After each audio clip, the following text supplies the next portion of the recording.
irmãos ver o emprego da fé e da soberania de Deus. Por exemplo, nós temos duas pessoas, tudo bem? Os irmãos vão dar atenção, faça uma análise comigo. Nós temos duas pessoas. Essas duas pessoas são crentes, são fiéis a Deus, amam o Senhor e têm fé, muita fé.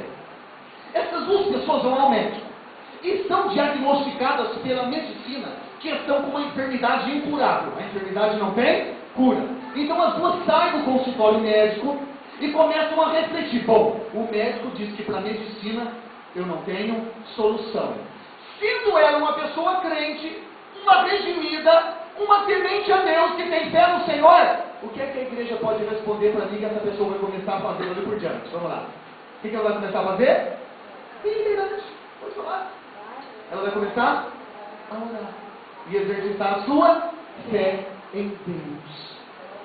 Porque ela sabe que o impossível, só quem pode fazer? Só Deus faz o impossível.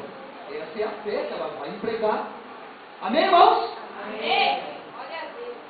Estão as duas pessoas orando, clamando, colocando a fé em prática, e ocorre o seguinte fato: uma das duas recebe o milagre de Deus e é curada, e a outra, a situação começa a regredir e ela chega num estágio terminal, e de repente qual é a notícia que a igreja recebe?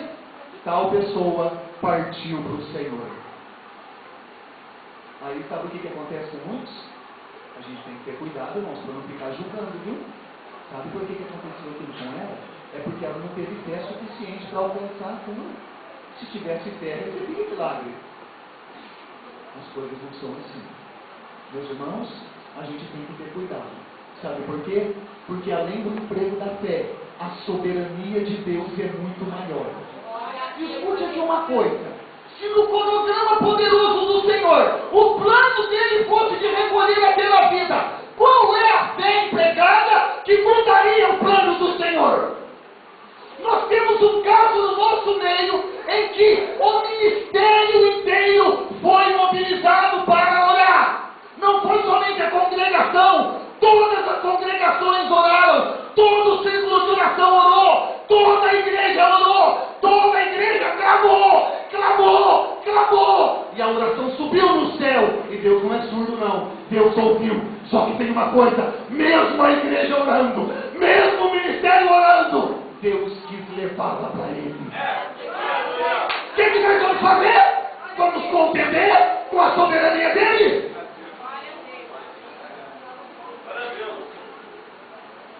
Aleluia, Deus! Aleluia! Irmãos, isso que eu estou falando é tão sério, tão sério, que eu não vou ter dúvida. Isso abala até o inferno, porque o diabo se incomoda quando a igreja vai recebendo cada vez mais pela palavra esclarecimento do que é este Deus maravilhoso. Este Deus maravilhoso. Meus irmãos, Deus é soberano, meus irmãos. Deus é soberano. O que eu estou querendo dizer, com palavras miúdas, é: passe o que você passar, lute o que você lutar, enfrente o que você tiver que enfrentar, a tua fé no teu coração servirá para você descansar nos braços do Senhor.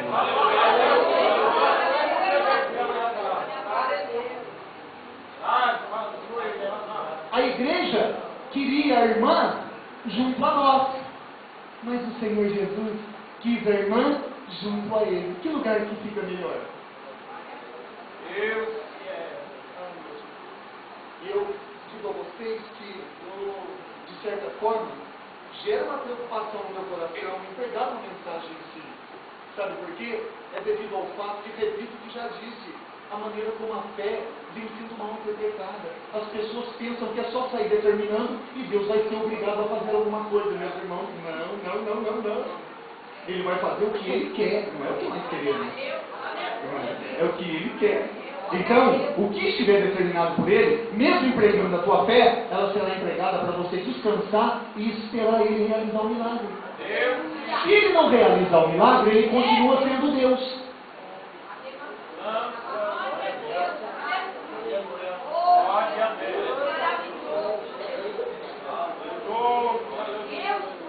Oh, Jesus. E eu vou falar uma coisa para vocês. A gente tem que descansar em Deus mesmo. Sabe por quê? Ele cuida de nós, viu, irmãos? Meus irmãos, Ele cuida de nós. Quem crê que você é uma pessoa que está sendo completamente cuidada pelo amor de Deus. Ele cuida, meus irmãos, Ele cuida, viu? Fique descansando. Fique descansando. Vou contar uma última coisa para vocês, mas bem resumida, tá? Isso é para encerrar, para não me deter. Vou até fechar aqui já. Lembra quando eu falei para vocês que a nossa vida, como a de José, é uma história? Não se lembram? E há um cronograma de Deus completinho já. Tudo preparado por Deus para nós. E Deus está só trabalhando e realizando estes milagres. Dentro das reflexões nesta palavra, o Espírito Santo me levou a fazer uma reflexão acerca do meu passado e das coisas boas que Deus já fez para mim. Olha, irmãos, se tem uma coisa que é um benefício grande para um crente, é se lembrar de coisas que Deus fez pela alma dele. E sabe aonde que eu fui parar? Escute para você ver que eu vou resumir essa história. Eu fui parar nos meus 13 anos de idade. Quando vendo a minha família vivendo uma dificuldade financeira muito grande, o meu pai tinha o seu trabalho, mas ganhava muito pouco. E não tinha grandes condições financeiras. E o desejo do meu coração com 13 anos de idade, sabe o que era? Era ajudar meu pai. Como eu queria ajudar meu pai. E eu ficava bolando uma maneira de ajudar meu pai e não encontrava. E um dia, passeando com meu pai perto de uma praça, sabe o que eu vi? Preste atenção para você ver. Eu vi 3 garotos com uma caixinha de engraxate nas costas. Quando eu vi aqueles garotos, já me veio na memória o seguinte: já sei o que eu vou fazer. Eu vou engraxar sapato. Cheguei em casa, peguei serrote, martelo, madeira, prego, fiz uma caixinha meio desengonçada para mim, cheguei no meu pai e falei para ele: pai, o senhor me empresta a sua graxa, a flanela e a escova, e eu vou começar a engraxar sapato. Eu quero ganhar um dinheirinho e vou ajudar o senhor também. O senhor deixa? Ele falou: vai, meu filho, pode ir. Meus irmãos, sabe o que acontecia na escola dominical? Eu pedia para a professora pôr a mão na minha cabeça e orar por mim para abençoar o meu trabalho. Eu ia engraxar sapato. Aí um belo dia, sabe o que aconteceu? Cheguei num determinado lugar, um estabelecimento comercial, e tinha alguns homens ali. E eu perguntei com educação quem queria engraxar o sapato. E todos disseram não. Quando eu ia saindo, um deles falou: vem cá, garoto, senta aqui. Eu sentei, pus a caixinha, e ele falou: deixa eu colocar o pé. Aí ele colocou o pé assim, ó, em cima da caixinha de engraxate. Quando eu fui pegar a escova, irmão Francisco, para começar a engraxar o sapato dele, ele falou para mim assim: não, eu não quero engraxar o sapato. Eu falei: não, o senhor não quer? Um garoto com 13 anos, aquilo para mim foi esquisito. Eu não tinha entendimento muito das coisas da vida. O que será que ele estava querendo?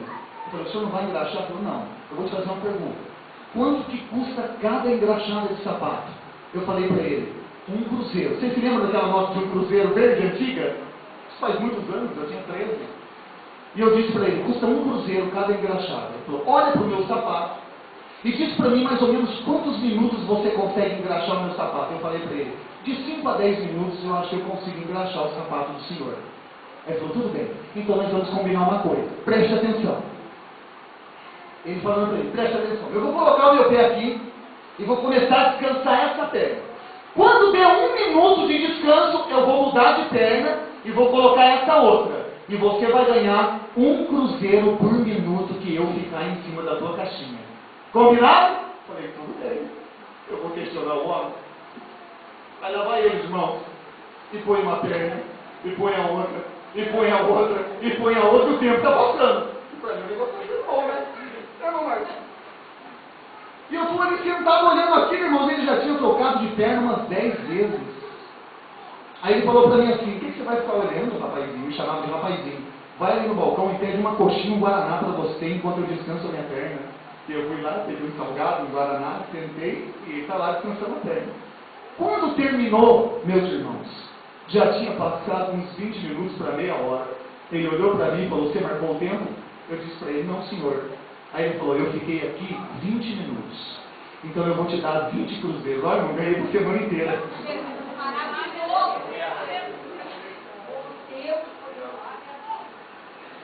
Só que não para por aí, não. Ele me deu aquele dinheiro. E ele falou para mim assim: garotinho, preste bem atenção no que eu vou te dizer. Porque há mais de 20 anos eu ouvi essa palavra e nunca mais vou me esquecer dela. Ele me disse assim nos meus ouvidos: garotinho, eu vou te dizer uma coisa. Eu nunca fiz isso para ninguém. E eu não sei te explicar Quem é que está me fazendo fazer isso por você agora?